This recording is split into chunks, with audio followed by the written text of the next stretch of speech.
So you're an attorney, and you've decided to go out on your own. Now what? You need a plan, and you're not alone. Join expert host Adriana Linares and her distinguished guests on New Solo. Tune into the lively conversation as they share insights and information about how to successfully run your law firm. Here on Legal Talk Network.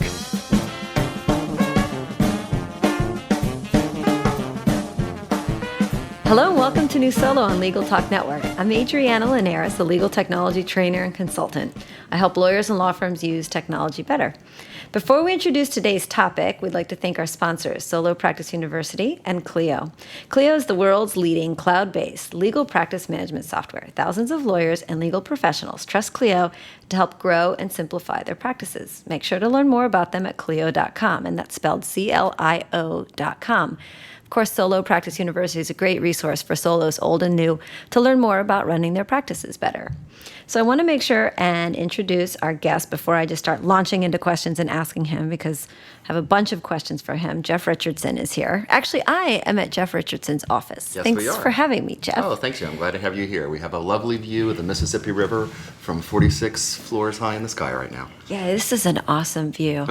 I love looking down on New Orleans. It's very cool. I can see my apartment from here. Oh, that's actually. cool. Yeah, my house is that direction too. Oh, is it down there? Yeah, no, so am I. I rode my scooter here, but I could have very easily taken the streetcar. There you go. And I just didn't know. I don't know. You know, it's fun to scoot around too. So, Jeff, you're a lawyer in New Orleans. I am, yes. And tell us a little bit about yourself. And are you born and raised in New Orleans? Yeah, I was born and raised in New Orleans. Went to college in Atlanta at Emory, law school up in Washington, D.C. at Georgetown, and then came back home. I started practicing here in 1994 with Adams and Reese, which is where we are right now. Adams and Reese is not a solo law firm. Nope. Make that clear. But what I do here is mostly work on class action and complex litigation, typically representing defendants when they're sued. I also, maybe about half of my practice nowadays is appellate practice for all sorts of clients on all sorts of issues, and I really love drafting appeals and arguing appeals and stuff like that. So that is my law practice, but additionally, ever since 2008 now? Yeah, 2008, I started publishing a blog called iPhoneJD.com, where I discuss all of the things that attorneys, whether they are solos or in the smallest firms or biggest firms, all of the different ways that attorneys can use Apple mobile technology, iPhones, iPads, now the Apple Watch, to be more productive and have more fun in their law practice. And are you a Mac user living in a PC world here at Adams and Reese? I am. You know, when I started at this firm in the 90s, it was a Mac firm, which was really? completely unusual for a large law firm. There were very few at the time. Arnold & Porter in D.C. was a big law firm that used Macs. There were a few more. And then, even though Steve Jobs came back to Apple in the 90s, there was just so little vertical software for attorneys that it just got to the point where, an argument was made that it did not make sense anymore. Now, I was one of the dissenters that argued we should stick with our Macs. But around 2000, our firm became both PCs and Macs, and then a few years after that became PC only. And so for over a decade now, I've used a PC in my office. But at home, I've always been a Mac user ever since I bought I guess my first Mac was a Mac Plus that I bought in college with money that I'd earned over the summer. So I've been using Macs. I've been using, Apple products since the Apple II in the late 70s, but I've been using Macs since the mid 80s, and I still love Macs, even though I have to use a PC at work because that's the way it works. Well, I always joke around and call myself a buy. I'm buy tech because I definitely, I have my Mac today, and I feel I'm about 80% on my Mac as I can be on a PC. But I love them all, and I love any technology. Yeah, as long as it can help you. One of the things I love about the mobile tech from Apple specifically is, I've always loved the ease of use, and both ease of use and power that Apple technology has always given you. And, there's no blue screens of death or crazy things like that. And although there are always some things you can do in a PC, not a Mac, it was always the right balance for me. And so when we became PC only here at my firm, I was a little disappointed by that. And then when the iPhone comes around, or when I started using one in 2008, and now the iPad and everything else, it's sort of the best of all worlds because I have the PC at my desk when I need to just use Microsoft Word to draft a brief. That's fine.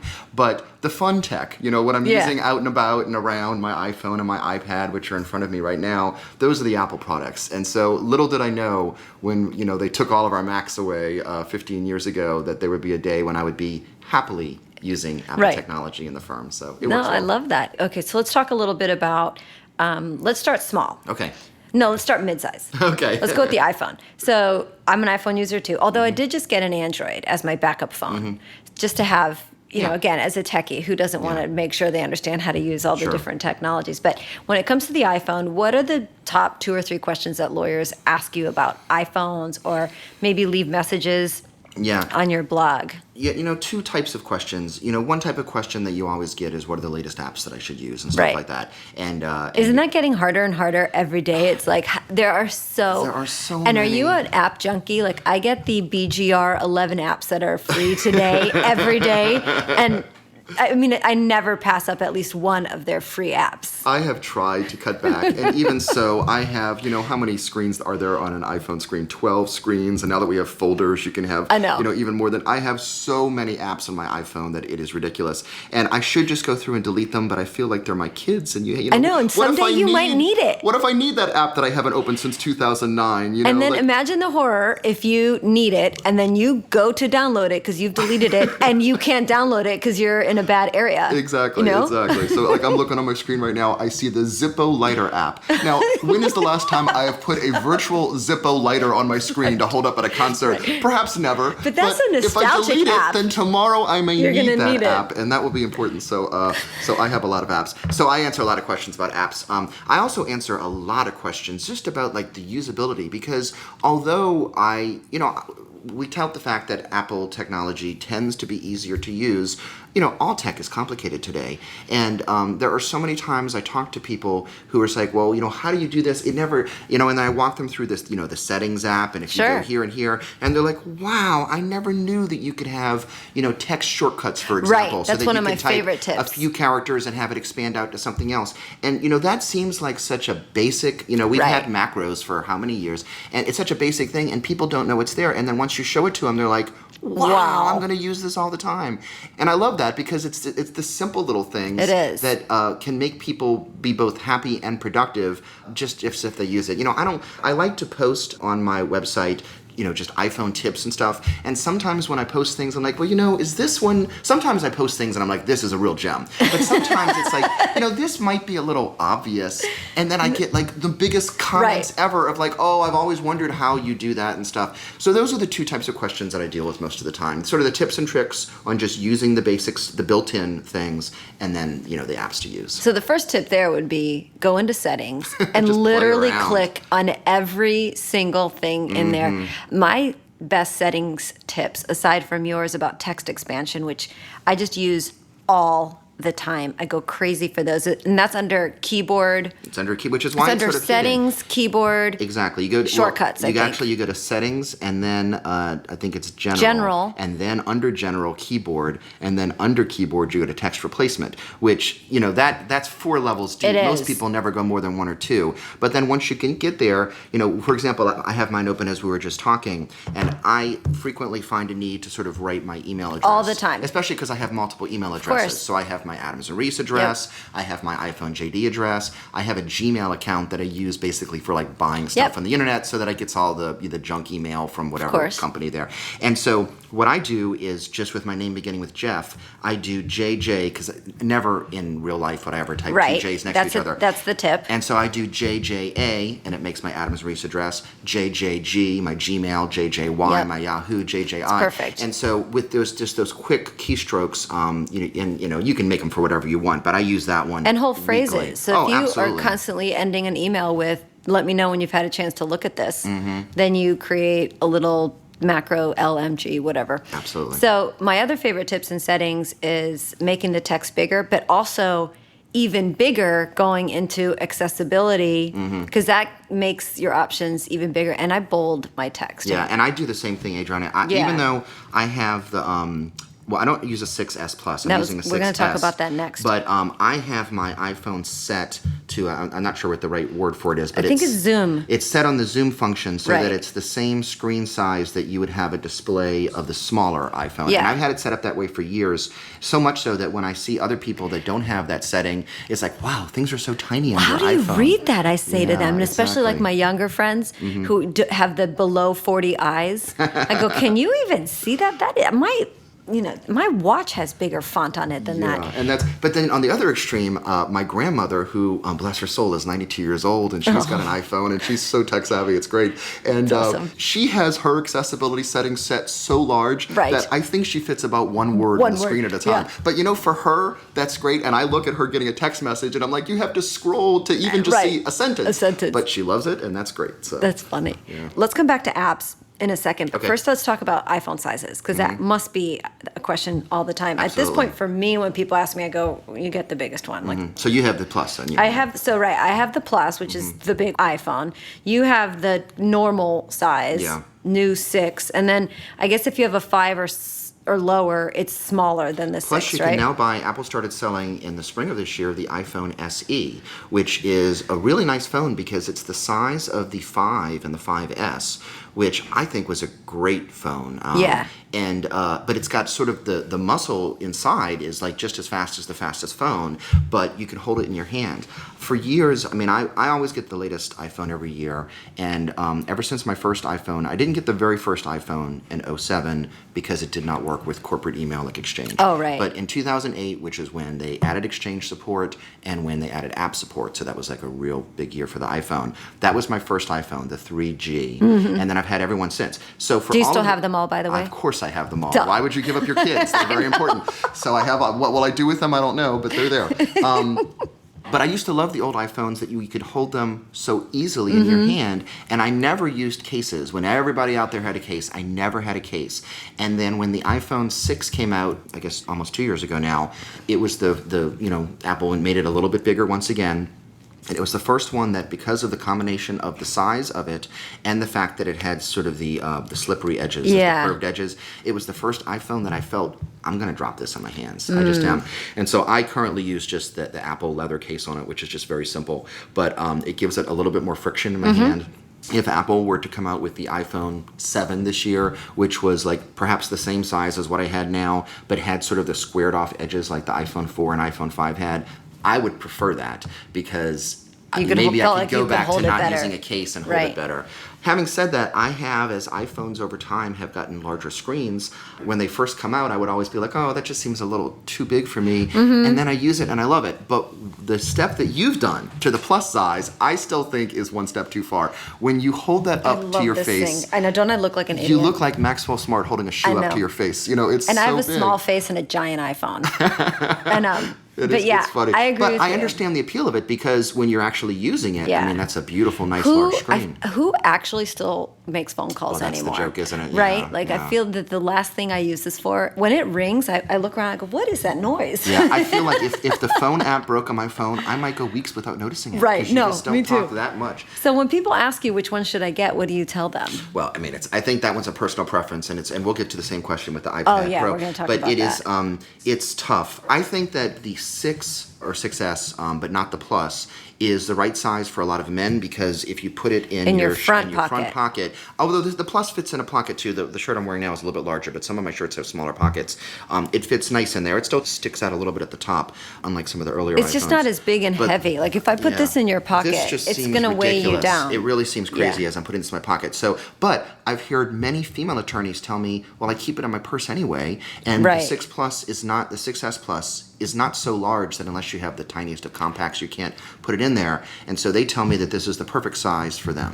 And I'll tell you, I fit that. So mine's the 6 Plus, the big one, and it fits just fine in the back pocket of my jeans, which is normally when I'm walking around with it. And again, I'm not a very big person, so I have probably smaller jean pockets than most people, and it fits. And you don't sit down and crack your screen without realizing it's back there? It's mostly when I'm moving around, because if I'm sitting down, I have it next to me. Yeah. And I guess the answer is, what do you do mostly with the phone? If you're actually reading the Wall Street Journal on here and maybe having to actually look at documents and you do it on your iPhone, maybe the bigger one is better. Yeah. But if it's mostly emailing, texting, Pokemon Go, then the smaller one. But I agree, it's a size preference, although I feel that there's no way I could ever go back to the smaller one after I've had the bigger one. I totally love this.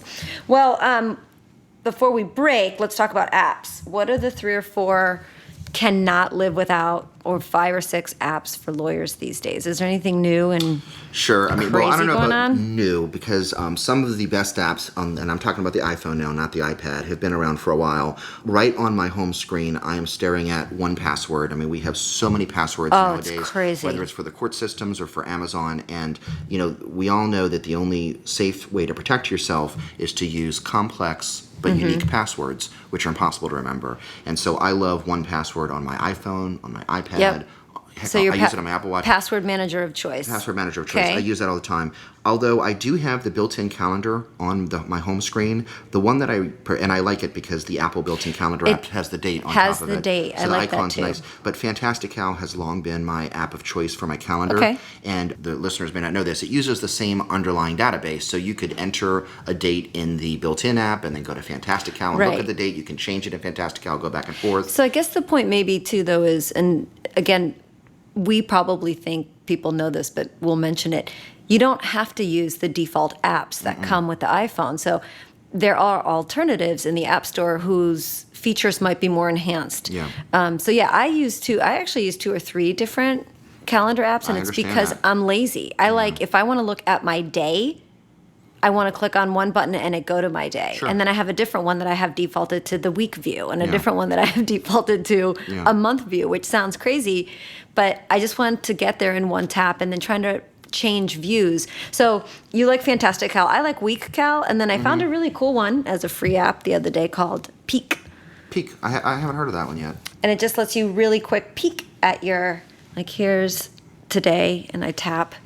Gives me a quick little look. Yeah, All right, so that's good. nice. Calendaring is important. Yeah. One app which is actually a built-in app that never used to be in my home screen and now is there is the built-in Notes app. Because Apple really made the Notes app much better over the last year or two, and I now use it extensively in a number of different ways. I use it as a quick way to jot down, someone tells you a number or a date or a code or, all Anything. throughout life you get something that in the old days I might jot down in a Post-it note and then use. Can't and even lose. find a pen or pencil Right. anymore. Everything just gets jotted in Notes, which I love. But now with the update, you can also very easily start writing and change something to like a bulleted list. Oh. So whether it be like a grocery list or just things that I want to, things I want to remember to ask a witness at an upcoming deposition. I love it for that. And now you can put multimedia in it and stuff like that. So it's got all these, it's really become full featured. It's not got so many bells and whistles. I mean, this is the built-in app. Obviously, there are third-party apps that give you more features. But I have started using Notes so much that literally about 3 weeks ago, I'm like, it should be on my home screen. And now it's moving. there, and It's I'm using it moving. even more. So The home screen I is love such it. a funny thing, right? Like, it's a popularity contest Yeah. for your apps. Okay, what else? Yeah. So, other ones that I use, I always, you always want to know what the weather is, especially in a Sure. place like New Orleans, where is it going to be hot or is it going to be a little bit less hot or rainy? And there's so many weather apps that I love. 2 of them that I will recommend that are relatively well known. One of them is called Dark Sky, which is a fabulous app because not only does it give you accurate predictions, it also tells you with really incredible precision whether it's going to rain within the hour. So I've opened it up right now, and I see that we're going to be getting some more rain over the next hour. But if this app tells me it's going to start raining It's in gonna 16 rain. minutes, open up your umbrella on 15 minutes. So I love that app. But the app that I actually have for weather on my home screen is one called Weatherline, which I like Weatherline because, first of all, it incorporates Dark Sky. So you Oh. have the same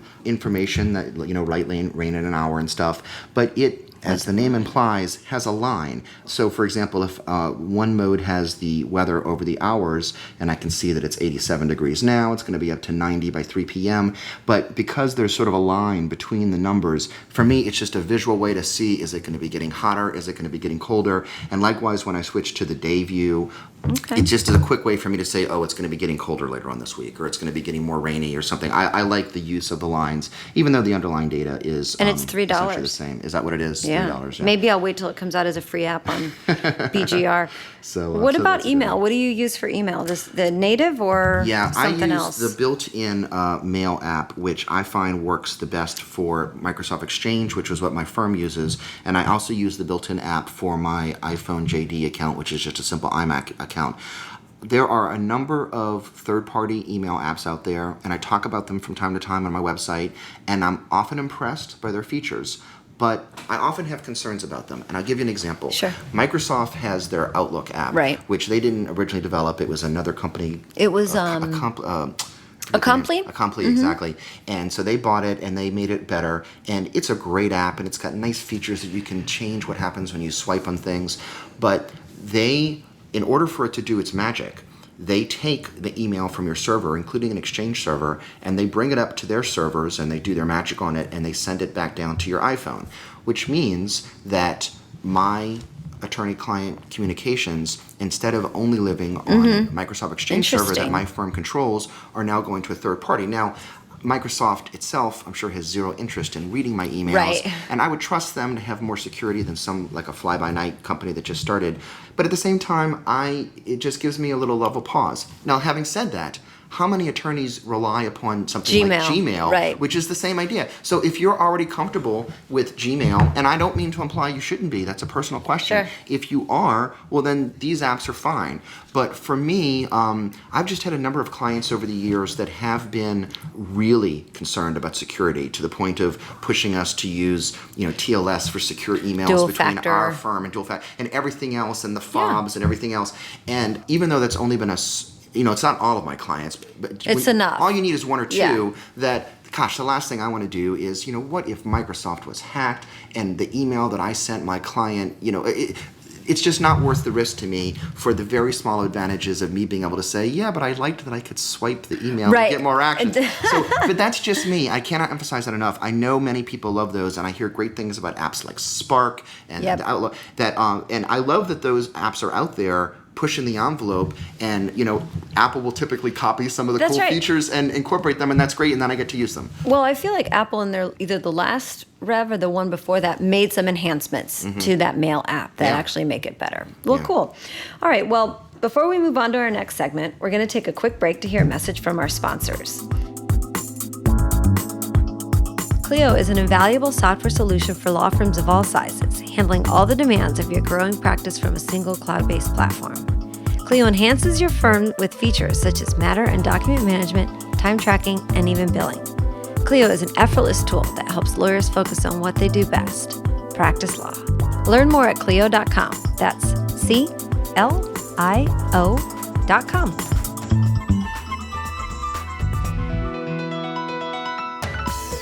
Ready to create and build your own solo or small firm practice? Need a nuts and bolts education on the 360-degree experience of starting a business?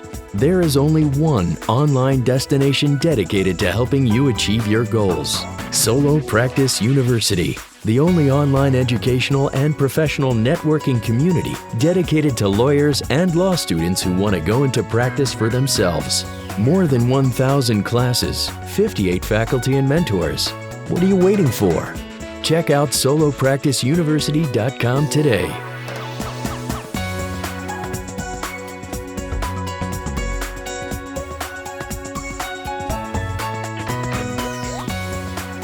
Welcome back to New Solo. I'm Adriana Linares. I'm in New Orleans today, and with me today is Jeff Richardson. Jeff Richardson writes a very popular blog, The iPhone JD. I think he might be known as the iPhone JD. That's what I call him. He has a great blog. And Jeff, I don't know how you find the time. People must ask you all the time. You write really extensive reviews and very helpful posts. I have to admit, many of my reviews are probably longer than other sites, but I always get passionate about what I'm looking at. If I'm writing about something, it's because I really like it for this reason, or it has so much potential and I love this part of it, but let me explain in detail why this little part should be better. And so the next thing you know, I've written a million paragraphs, and so that tends to be what I do. But I love that having the website gives me an excuse for playing with technology and seeing the latest stuff, which I would probably do anyway, but now I have an excuse to do it. You have a platform, and people love it. So let's talk, in the last segment, we talked about the iPhone itself, which is, in my opinion, seriously the most amazing device and thing I've ever held in my hand. It's gross how much I love my phone. I mean, really, I just cannot live without this thing. And I can just say parenthetically before we move on, I've been using these small mobile devices, I'm sure you have too, for so many years. Yeah. When I was in college, I used to have like these Sharp would make these little I have a devices. thing called a Newton. Was there a Newton? The Newton, of course. But, all these devices, and, you use them, but they weren't quite right. And then, of course, when the Palm came out, that was just amazing, Right. and graffiti and everything else. But the iPhone, it's like, we're finally there. Not that it's not going to get better in the future, but this is what I've wanted for so many years. I know. And I love that we live in an age when we can use it. So yeah. I say that all the time, but I think for as long as I've been in this business, which is 18 years now, every year I think this is such an awesome time to be in legal technology. Yeah. But every year, just something more amazing comes out. And I'm looking at one of those things right now, and that's that you have the giant iPad. Right. And, much like for the iPhone, we talked about should you get the Plus or the not Plus, and I said that I can understand the bigger screen, but it's just a little too big for me. It's the exact same argument for the iPad Pro, and I find it hard to explain why, even though it is a little too big for me. I love the bigger screen. I do. Tell me, let's talk about the different sizes of the iPads because, all right, there's the mini. There's the mini. So there's a small, medium, and a large. Basically, yeah. Okay. And so there's the mini, which is what I have here. Mm-hmm. And then the 9.7-inch original size. It's the been original. around since 2010, which is the iPad that people know and love, and has got a great size. It's a great compromise between portability and a big screen, so you can really, really see stuff. And then you have the iPad Pro, which when it first came out, the only model of iPad Pro was the 12.9 inch. Now there is both a 9.7 inch and a 12.9 inch, so you can no longer call the big one the iPad Pro. I mean, the iPad Pro now refers to the professional line of the iPad that comes in two sizes. When you were looking at an 8.5 by 11 document on the iPad, on the larger iPad Pro with the 12.9 inch screen, it's full size. It is. So when I use, like one of the apps that I love, in fact I just wrote about it today on my blog, is Goodreader. When I'm looking at documents in Goodreader, I happen to have a case and a legal opinion on the screen right now. Look at that. It's the size of a piece of paper. So yesterday I was in a deposition, and I probably still have them all up. All of these documents that were produced by my opponent, and as different documents were coming up and people were referring to them by the Bates number at the bottom, M0143, all of my opponents are opening up it's embarrassing. All these big binders scrambling that they for had, boxes. and I just got everything right there on my iPad. And if I'm having trouble reading something that the plaintiff wrote that's really small, I just zoom into the screen and I can see it. It's such a superior way of viewing documents. And of course, the normal medium-sized iPad is nice too. Sure. But the big screen, I just find, and maybe it's my being over 40 with my eyes, but it's the over 40 eyes. Everything is like I say, full size. So it's no compromise, and I love it. And then I also I have next to me the Apple Pencil. If I'm taking notes or annotating or stuff like that, it works so well with this big screen that it's just like the perfect way to write things. And you must have reviews on all this stuff too. So we'll just remind people that we know this is a podcast and they can't see all the awesomeness, but you have certainly images and reviews on the blog. But let me just say that this big iPad Pro, even though I love it, I will admit it is not for everyone, because when I carry it around, I mean, it really is approaching the size. It is the size of a nice size laptop. Sure. And so you have to make that decision. You will notice the weight's not horrible, and the weight is less than a laptop, but you will notice it when you're carrying it around, and it does get a little bit more in the way. And so I really don't know that it's for everyone. And what's frustrating to me as I talk to people about which one to get is normally when you can't make a decision, like on the iPhone, I'll say, well, go to the store. Yeah, hold them both in your hands and get it. But the problem with the iPad Pro is I don't believe you can just hold it in your hand. The first 2 weeks that I used this, I was like, I just made $1,000 mistake. It's too big. Right. I've lost all, I'm sitting there on my couch. You lost portability. And then once I got used to it, now you would, what's the whole line, pry it from my cold dead hands. I would never go back, and my kids, which have my old iPads and they use them for, games and school stuff, I pick up one of those and I feel like it's the mini. Right. And then I pick up a mini and I feel like it's the iPhone. So it's so crazy. Funny. It's crazy. And you mentioned that you go to court and you go to meetings, so you use this in lieu of paper all the time. This thing, all right, so in order to be able to do that, you've got a great app like Goodreader on there that allows you to organize, search for, mark up documents. Mm-hmm. Do you have Word on there? I do, and I love Word on here. I use it all the time. Really? I think, in my practice, and I suspect many attorneys' practice, is, Word is except for PDF, Word is the format that we all share things in.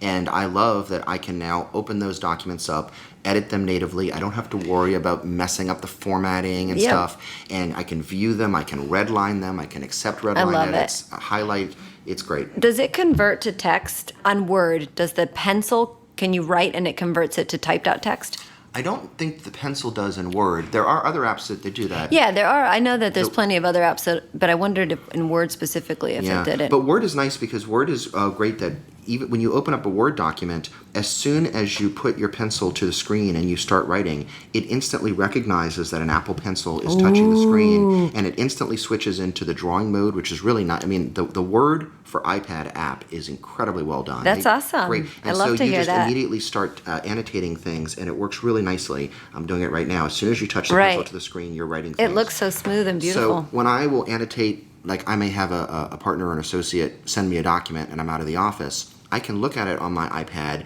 and sometimes you want to get into the nitty-gritty and do the red line edits. I just want to sort of rewrite it. But sometimes I just want to like circle a paragraph and say, this is too long, move this up, just the same things that you would do with pen and paper. And now you can do it with the Word app and the Apple Pencil, and you send it back to them just on their computer. Right. It opens up with all of the annotations on it. Now, one concern is that those annotations are picture files. And so it's not like they're going to edit that version. They need to go back to the other document and make the edits. Just like they would have if you had sent them a PDF or a piece of paper the mail. But it works really well. And we talked about essential apps for the iPhone. I consider Word an essential app for both the iPhone and the iPad. On the iPhone, you're not going to write your next great appellate brief, but when someone sends you a document, you can read it, you can revise it quickly. The iPhone, in fact, has a great feature for Word that I think it's called ScreenFlow. It's at the top right corner. You hit a button and it reflows the text so that the text is larger. You lose like the formatting of the document, so it doesn't look like what it would look like on the printed page, but you can adjust the text size to make it so legible on the iPhone. It's great. Even on my big iPad screen, I somehow wish they would incorporate that feature here too. So Word's an essential app. Good. What about dictation? Do you dictate a lot? I don't dictate long form, not enough that I've thought of using like the Dragon products, but I do dictate short things like email responses. Yeah, but I mean, I feel like the built-in, again, and I use Siri for that, exactly. We were joking that this iPhone is so giant against my head, but I rarely hold it even to dictate. I've usually got my earbud and I'm talking to Siri and asking her. I think that she's incredible. And actually, I have mine as the Australian male, so I call him Ciro. That's funny. And I think that that's one of the greatest things too, is the ability to tell it to send an email, set an appointment, and I dictate a lot. Here's a weird thing I do. I cannot stand typing. And it will often prevent me from sending an email reply because I don't want to sit there and type out what I know it has to be a long response. And many times I'll just pick up my iPhone, say it, and then send that to myself and copy and paste it because it's so good. And a tip that I learned, which I should mention out loud, and this was like a funny exchange with two different lawyers. When you're dictating and you use dot at the end of a sentence, it does not put a space and cap the next letter. But if you say period, it does. Yeah. And I was in the car with actually the immediate past president of the Florida Bar a couple weeks ago, and he was dictating and he said period. And I said, God, why do you say period? That's like an extra 2 syllables. And he said, I don't know, because that's how I was trained to dictate. And then he said, proof it for me. So I was looking at it, and I realized, because that was one of my complaints, was why doesn't Siri put a space and cap after I say dot? And I looked at his, and I thought, I go, oh! So now it's a habit for me to have to change to use period instead of dot because it saves me. So you're right, like, it's all those little tips that you think people are going to know, and even advanced users or people who've been using it for a long time just don't. We're going to be out of time soon, but I do not want to end without talking about the Apple Watch. Oh, I love my Apple Watch Me so too. much. Yeah, I'm using it all the time, and it works well with Siri, for example, where you hold down the button and you can talk to it about sending a message, to my wife or something else, or telling it to do things. Like I'm starting to explore some of the home automation stuff at my house, HomeKit. Yes. And so I love that I can just hold down the button and say, set my. I have a TV room that we have like our big TV in and stuff. I think I say set TV light to 20 and it automatically dims the light to the right And are level. You using Hue at home? I don't use Hue. I use one called Lutron where you actually take off the switch off your wall and you replace the switch. Better than the hub. It's or different. does it have a hub? What I don't like about the and I haven't used. Oh my God, this is a whole nother hub. podcast. We could talk about this forever, but with the hubs, like your light switch has to always be in the on position, right? And then control it. So then if someone else walks in the room, and they don't have all the fancy stuff. Whereas with Lutron, they're actually replacing the switch on your wall so that anyone can press the buttons and make the lights go up and down, but I can independently control them. That might be my next level. Again, we could have a whole nother podcast talking about the smart home. But I love the Apple Watch for getting notifications and responding to things and getting quick things. And I wrote about this on my blog this week, but last week I had the opportunity to talk to someone who's an Apple developer, and they were running the new Phone 3 software, which comes out this fall. And so I wore their Apple Watch and I was playing around with it. It's really nice. I mean, the apps are so much faster, and I love the scribble feature that if I want to send a quick response, something that I'm not going to bother to take my phone out for, but I want to, what conference room are you in? Right. 46A. If I don't want to say that out loud, because it's not always appropriate to speak when you're in a right. other conference room, other attorneys, you can just use Scribble, just 46A send, and that's really nice. So I'm really looking forward to it. I am too. I stayed home a couple Fridays ago and was looking for something to watch, and I watched the Worldwide Developers Conference. And I got so excited. Mm-hmm. I mean, this was like a this nerd means fest. That you're a real geek, Adriana. Yeah, this was a total by myself on a Friday, listening to them talk about all the amazing things that are coming out, not just with the Mac itself, but with all the devices. But I thought the watch stuff was very cool, and the iPhone stuff. I mean, I can't remember now what I was so excited about to get, but I'm really looking forward to the new developments.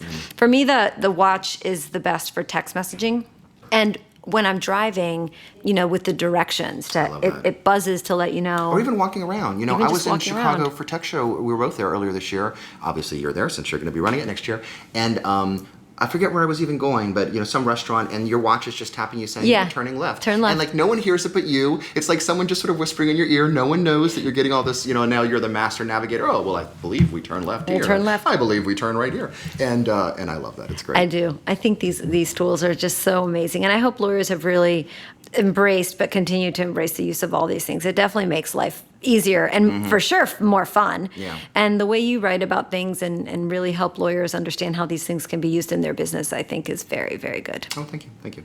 Well, it looks like we've reached the end of our program. Want to make sure and ask Jeff to let us know how people can find him on the internet. So go ahead and remind everybody where to find iPhone JD and any other social media that you use. Yeah, sure. The website is iPhoneJD.com, and so I try to post, a few times a week things that I find are interesting. And so if you don't know about it, you should definitely check it out. There's a link on the side that if you want to click, you can have. Google has a service that whenever I have a post, it shows up in your email box early in the morning. So if you just prefer to get stuff in more of a newsletter format. And if you use Twitter, I love Twitter. I don't post a lot, so I won't overload your inbox in Twitter. But I'm Jeff Richardson on Twitter. Or you can also follow iPhone JD on Twitter, which is a new tweet whenever there is a new post on the website. Excellent. Well, great. Well, I gotta go. I'm going to hit the streets down in New Orleans. Looks like it started raining. Yeah, we're about to get some rain. I'm on my scooter, so we'll have to maybe I'll find a bar to go sit in until it goes by. That won't be hard to do around here. Well, thanks so much, Jeff. Really appreciate all your wisdom and your advice and your enthusiasm for this stuff. For all you listeners who want to learn more about what you've heard today, please visit New Solo at LegalTalkNetwork.com. Don't forget to follow us on Twitter, Facebook, and subscribe via RSS or iTunes. That brings us to the end of our show. I'm Adriana Linares. Thank you for listening, and join us next time. Don't forget, you're not alone. You're New Solo. Thanks for listening to New Solo with host Adriana Linares. Tune in again to learn more about how to successfully run your new practice. Solo, here on Legal Talk Network. The views expressed by the participants of this program are their own and do not represent the views of, nor are they endorsed by, Legal Talk Network, its officers, directors, employees, agents, representatives, shareholders, and subsidiaries. None of the content should be considered legal advice. As always, consult a lawyer.